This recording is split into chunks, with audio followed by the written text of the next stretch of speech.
बिस्मिल्लाहिर्रहमानिर्रहीम। नाज़रीन अस्सलाम वालेकुम। देखें आप व्लॉगमेंट्री और मैं हूं आपके साथ आपका मेज़बान साद ज़ाहिद, एक नई वीडियो के साथ, एक नई इन्फॉर्मेटिव व्लॉग के साथ आपकी खिदमत में हाजिर हुआ हूं। और नाज़रीन आज की इस वीडियो में आपको बहुत कुछ जानने का मौका मिलेगा। ये एक वीडियो के अंदर आपको आज मैं लाहौर का एक बड़ा ही अहम और हिस्टोरिकल जो एक इलाका हुआ करता था और आज भी है, उसकी तारीख़ बताऊँगा। इलाके के साथ साथ आपको इसी इलाके में मौजूद एक बहुत ही माजी की बड़ी सियासी जमात के दफ्तर के बारे में, इस जमात के बारे में और इस जमात के जो लीडर हुआ करते थे उसके बारे में भी जानने का मौका मिलेगा। और साथ ही साथ आपको मैं एक बहुत ही हिस्टोरिकल कार भी दिखाऊंगा जो इस पार्टी के सरबराह की हुआ करती थी, जो आज भी मौजूद है। इस कार का हिटलर के साथ क्या ताल्लुक़ था वो भी इस वीडियो में आपको जानने का मौका मिलेगा। तो रिक्वेस्ट ये है कि इस वीडियो को आखिर तक लाजमी देखिएगा। और नाज़रीन आज जिस इलाके की मैं आपको विजुअली सैर करवाऊंगा वो इलाका इछरे का है। और इसकी तारीख़ की अगर हम बात करें तो नाज़रीन इसके नाम के इंतखाब के ऊपर बहुत सारी मिथ्स मौजूद हैं। कुछ कहते हैं कि कोई एक माई इछरा हुआ करती थी, उसके नाम पे ये बनाया गया। कुछ रंजीत सिंह की बहन के साथ इसके नाम को मंसूब करते हैं। कुछ बहुत सारी स्टोरीज़ हैं, लेकिन एक स्टोरी जो काफ़ी ज़्यादा मौरिखीन ने जिसको नकल भी किया और उसके बारे में हमें जानने का मौका मिलता है वो ये है कि लाहौर की अगर हम बात करें तो लाहौर की बुनियाद कहा जाता है, ये एक मिथ भी हो सकती है कि राम और सीता के दो जुड़वा बच्चे हुआ करते थे। एक का नाम लाहू था, एक का नाम कासू था। और लाहू ने लाहौर की बुनियाद रखी, कासू ने कसूर की बुनियाद रखी। और ये जो लाहू ने जिस लाहौर की बुनियाद रखी, बहुत सारे मौरिखीन का ख्याल है कि वो लाहौर वॉल सिटी वाला लाहौर नहीं हुआ करता था, ये बहुत बाद में आबाद किया गया। और असल लाहौर जो था वो बुनियादी तौर पर इछरे के अंदर आबाद किया गया था लाहू की जानिब से। ये एक मौरिखीन का नैरेटिव है। इसके ऊपर उनके दो आर्ग्यूज़ हैं, वो मैं आपके साथ शेयर कर देता हूँ। पहला तो आर्ग्यू ये है कि इस इलाके में बहुत सारे हिंदू मनादिर हुआ करते थे जो ऑब्वियसली बाद में बने हैं, लेकिन हिंदुओं का ये गढ़ हुआ करता था। यहाँ पर हिंदुओं की तादाद बहुत ज़्यादा हुआ करती थी। आज भी यहाँ पर बहुत सारे मनादिर की बाकियात, उनमें से एक जिसका मैं यहाँ पर लाजमी जिक्र करना चाहूँगा, जिसके ऊपर मैंने एक तफसीली वीडियो बनाई है, जिसे बेहरू अस्तान या बेहरू का अस्तान कहा जाता है। ये आपके शमा स्टेशन से बिल्कुल करीब है और अगर आप कुछ गलियाँ नीचे उतरें तो आपको ये मिल भी जाएगा। और एक तो ये कि ये हिंदू पॉपुलेटेड एरिया था। और सेकंड जो आर्ग्यू वो पेश करते हैं वो ये है कि अगर हम वॉल सिटी की बात करें और वॉल सिटी के दरवाज़ों की बात करें तो नाज़रीन इनमें से कुछ ऐसे दरवाजे भी हैं जिनका नाम उनकी डायरेक्शन को मद्देनज़र रखते हुए रखा गया था। मिसाल देता हूँ मैं आपको, दिल्ली गेट की हम बात करें तो दिल्ली गेट को दिल्ली गेट इसीलिए कहा जाता है कि इसकी जो डायरेक्शन है, इसका जो आप कह लें कि फेस है वो टूवर्ड्स दिल्ली है, इसलिए इसको दिल्ली गेट कहा जाता है। इसी तरह एक कश्मीरी गेट है, उसका मुंह जो है कश्मीर की जानिब है, इसलिए उसको कश्मीरी गेट कहा जाता है। लेकिन लाहौरी गेट को लाहौरी गेट क्यों कहा जाता है, ये एक बड़ा सवालिया निशान है। इस पर बाज़ लोगों का ख्याल है कि असल में लाहौरी गेट का जो मुंह है वो टूवर्ड्स दैट लाहौर जिसकी मैं बात कर रहा हूँ, जो इछरा में आबाद किया गया था, उस तरफ है। इस चीज़ को कंफर्म करने के लिए मैंने गूगल पर सर्च भी किया और गूगल मैप पे मैंने एक तरफ इछरा की डायरेक्शन सेट की और दूसरी तरफ लाहौरी गेट की। And I was very surprise to see, जब मैंने ये देखा कि वाकई ही ये बात सही है कि लाहौरी गेट का जो मुंह है वो टूवर्ड्स इछरा है। ये एक आर्ग्यू के तौर पर पेश किया जाता है। बहरहाल कुछ लोगों का ये भी ख्याल है कि लाहौरी गेट को लोहारों की वजह से लाहौरी गेट या लोहारी गेट कहा जाता है। लेकिन एक बहरहाल ये एक आर्ग्यू था, एक नैरेटिव था जो मैंने आपके सामने पेश कर दिया। इसमें अब आपकी क्या राय है वो अपनी कीमती राय का इज़हार लाजमी कीजिएगा। अगर हम बात करें इस इलाके की तो इस इलाके के अंदर आज भी बहुत सारे पुराने मोहल्ले मौजूद हैं जहाँ पर हमें 200-250 साल पुरानी इमारतें देखने को मिलती हैं। मैं चंद इलाके आपको गिनवा देता हूँ, आप उसको चेक भी कर सकते हैं। श्रीनगर स्ट्रीट है एक, लखपत स्ट्रीट, धोबी मोहल्ला, मिस्त्रियाँ स्ट्रीट, गोंदीवेड़ा। ये वो इलाके हैं, ये वो मोहल्ले हैं इस इछरे के अंदर जहाँ बहुत सारी पुरानी इमारतें आज भी मौजूद हैं। और यहाँ पर मैं ख़ास तौर पर अपने एक भाई अहमद लतीफ़ साहब का शुक्रिया अदा करना चाहूँगा कि उनकी वसातत से और उनके ज़रिए मैंने ये तमाम इलाके एक्सप्लोर किए। उनका एक बहुत ही ज़बरदस्त चैनल है इछरा की बातें के नाम से, ठीक है। उसको लोकेशन उसकी जो डिस्क्रिप्शन में मैंने उसका लिंक दे दिया है, आप उस चैनल को लाजमी विज़िट कीजिएगा। बहुत सारे मामलात और बहुत सारे मालूमात आपको इछरे के हवाले से इनके चैनल से की वसातत से जानने का मौका मिलेगा। ये इस इलाके की हिस्ट्री थी। अब मैं इस वीडियो के दूसरे हिस्से में आपको लेके चलता हूँ। इसी इलाके में एक बड़ी ही ज़बरदस्त एक रोड है, हिस्टोरिकल रोड उसको हम कह सकते हैं, ज़ेलदार रोड। उसके बारे में कहा जाता है कि वहाँ पर ज़ेलदार रहा करते थे, उसी नाम की मुनासिबत से इसका ये नाम रखा गया। उस रोड के ऊपर एक दफ्तर है, सियासी दफ्तर, और वो दफ्तर है खाकसार तहरीक का। ये खाकसार तहरीक जो है माजी में एक सियासी जमात के तौर पर सामने आई थी, और इसकी जो बुनियाद है वो अल्लामा अनायतुल्लाह खान मशरिकी साहब ने रखी थी, जो कि एक सियासतदान भी थे, एक आलिम भी थे, एक रियाजी दान थे, बहुत ही इंटेलिजेंट किस्म के वो आदमी थे। और खाकसार तहरीक जिसकी मैं बात कर रहा हूँ, इसके वो बानी हुआ करते थे। इनकी अगर अनायतुल्लाह खान साहब की बात की जाए तो इनका जो ख़ानदान है वो मुग़लिया सल्तनत के दौरान भी बड़े अहम ओहदों पर फाइज रहा। फिर इसके साथ साथ ये जो सिख रियासत कायम हुई या सिख सल्तनत की हम बात करें तो उसमें भी इनके जो फ़ॉरफ़ादर्स थे बड़े अहम रुतबे पर और ओहदों पर फाइज रहे। तो ये ख़ानदान बड़ा अमीर था। इनका ताल्लुक जो है वो इंडियन अमृतसर से बताया जाता है। 1888 में इनकी पैदाइश हुई, और इसके बाद जो है ये इनकी अगर थोड़ी सी मैं हिस्ट्री बता दूं और इनकी एजुकेशनल बैकग्राउंड बताऊं तो एफसी कॉलेज से इन्होंने जो है वो बीए किया।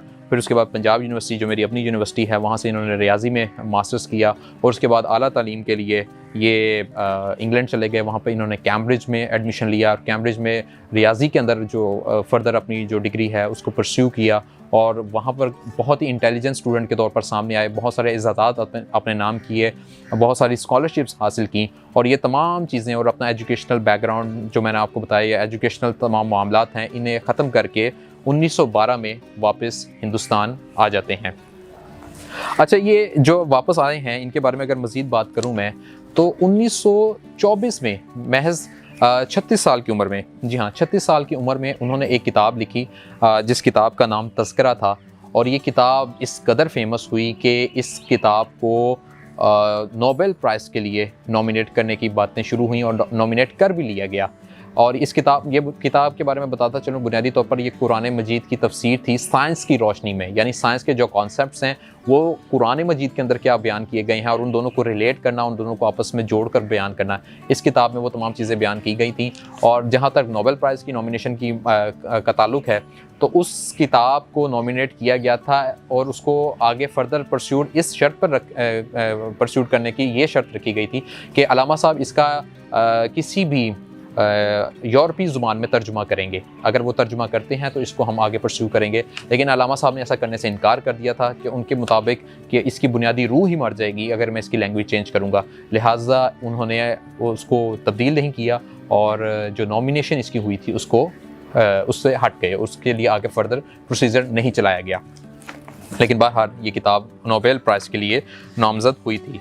आइंस्टाइन से इनकी मुलाकात हो चुकी है अल्लामा साहब की, और आइंस्टाइन ने इन्हें वक्त का जीनियस करार दिया था। आइंस्टाइन कितना जीनियस था सबको पता है, और वो शख्स अगर किसी शख्स को जीनियस करार दे रहा है तो इनकी जहानत का क्या लेवल होगा, आप ये कंसीडर कर ही सकते हैं। अच्छा, अब इनकी जमात के बारे में, खाकसार तहरीक के बारे में थोड़ी सी बात करते हैं। 1930 के आसपास कहा जाता है कि इन्होंने खाकसार तहरीक की बुनियाद रखी थी, और ये जो बुनियाद रखी थी इस जमात में, इब्तदा में कहा जाता है कि सिर्फ़ और सिर्फ 90 लोग थे इस जमात में।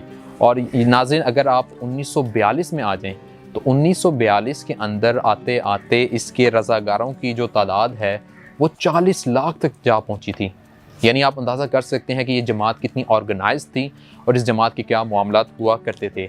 अच्छा, ये एक जमात जो है ये एक आम सियासी जमात थी ही, लेकिन इसका तौर तरीका और इसके मामलात यकसर मुख्तलिफ थे। मसलन अगर हम बात करें इनकी, अगर ज़ाहरी अपीयरेंस पे अगर हम बात करते हैं तो उन्होंने सब ने, चाहे वो हाई रैंक ऑफिसर हैं या लो रैंक ऑफिसर है, उसे एक ही किस्म का यूनिफॉर्म पहनाया जाता था। दाएं बाजू पर जो है वो सुर्ख बैज लगाया जाता था, सरों पर अरबी रुमाल पहनाया जाता था, और ताकत की अलामत के तौर पर ये तमाम की तमाम जो एक फ़ोर्स हुआ करती थी, ये अपने साथ बेलचे कैरी किया करते थे। और इसके ये जमात जो है वो बहुत सारे कामों में फ्रंट फुट पे आकर काम किया करती थी, रज़ाकाराना तौर पर अपने तमाम मामलात को जो है वो लेकर चला करती थी। इसमें यह भी कहा जाता है कि इसमें हिंदू, मुस्लिम और सिख का फ़र्क नहीं था, हर किस्म के लोग इस जमात में मौजूद हुआ करते थे। ज़ाहिर सी बात है, 40 लाख अगर हम स्ट्रेंथ कह रहे हैं तो सब के सब मुसलमान तो नहीं होंगे, और भी मज़हब के लोग इसमें शामिल हुआ करते थे। अगर इसके झंडे की बात करें तो इसका जो झंडा हुआ करता था वो, अगर हम ऑटोमन एम्पायर का झंडा देखें तो उसी की एक तरमीमी शक्ल नज़र आती है। वही कलर, वही चाँद, वही सितारा, सुर्ख रंग का परचम, उसमें थोड़ा सा अमेंड करके उसको यूज़ किया जा रहा था। और वो आपको पता है कि वो दौर जो है, उस दौर में अभी ताज़ा हमारी ऑटोमन एम्पायर ख़त्म हुई थी, तो ज़ाहिर है उसके असरात बाकी थे। अच्छा, अलामा साहब के ऊपर बहुत सारे इल्ज़ामात भी हैं, मैं उसकी डिटेल में नहीं जाऊंगा। मैं चाहूँगा कि वो आप लोग सर्च करें और ख़ुद उस पर अपना एनालिसिस देखें कि क्या वो इल्ज़ामात ठीक हैं कि नहीं। मसलन एक ये कि अलामा साहब तक़सीम हिंद का जो फार्मूला था उसके ख़िलाफ़ थे, क्रिएशन ऑफ पाकिस्तान के ख़िलाफ़ थे, मुत्तहदा हिंदुस्तान की बात करते थे, एक चीज़।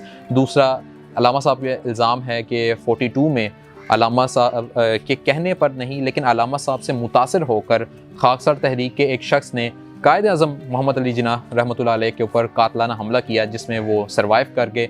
बाद में बहरहाल ये केस चला, लेकिन वो केस बर्खास्त हो गया।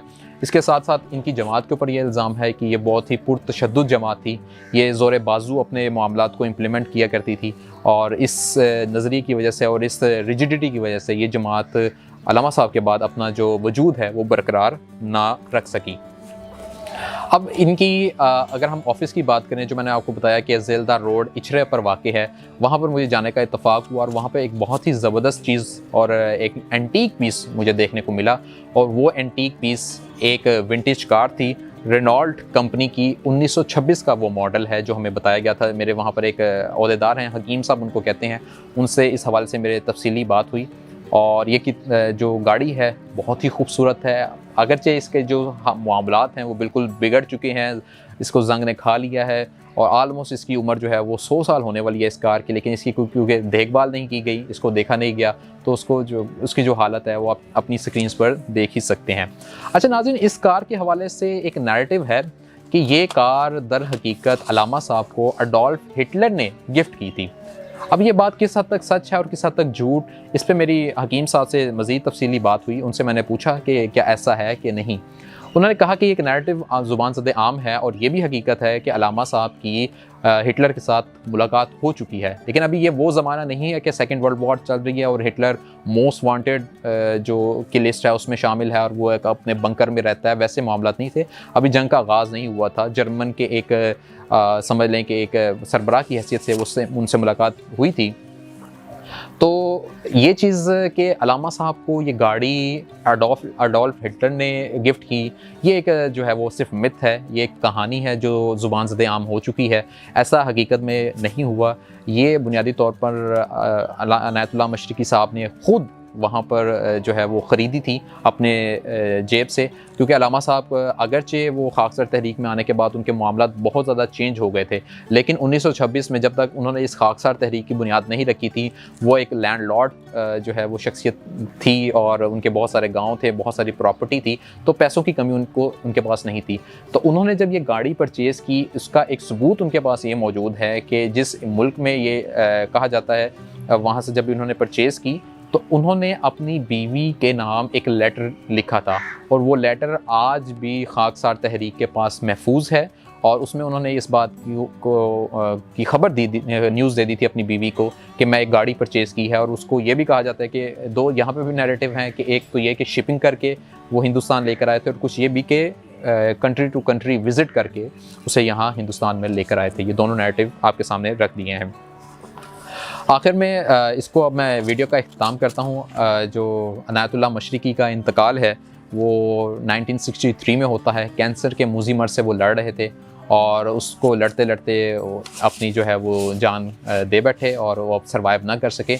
अच्छा, जब अलामा साहब का इंतकाल होता है, उनकी कब्र आज भी उनके दफ्तर के अंदर मौजूद है।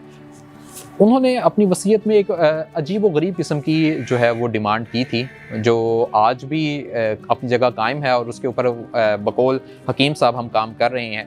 अलामा साहब ने ख्वाहिश का ये इजहार किया कि मेरी कब्र के ऊपर एक घंटा घर तामीर किया जाए और उस घंटे घर के ऊपर बड़े जो है हरूफ में ये चीज़ लिखी जाए कि जो कौमें वक्त की कदर नहीं करती वो अपना वजूद खो बैठती हैं।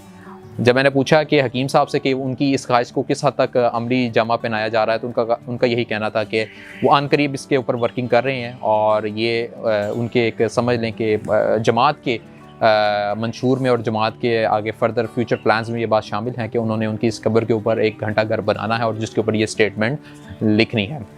नाज़रीन, आज की वीडियो का यहीं पे इख्तिताम करते हैं। आज की वीडियो आपको कैसी लगी और इसमें किस हद तक इन्फॉर्मेशन आपको जानने का मौका मिला, इन तमाम चीज़ों के बारे में अपनी कीमती राय का इज़हार कमेंट बॉक्स में लाजमी कीजिएगा। अपना बहुत सारा ख्याल रखिएगा और अपने इस चैनल का भी। अल्लाह हाफ़िज़।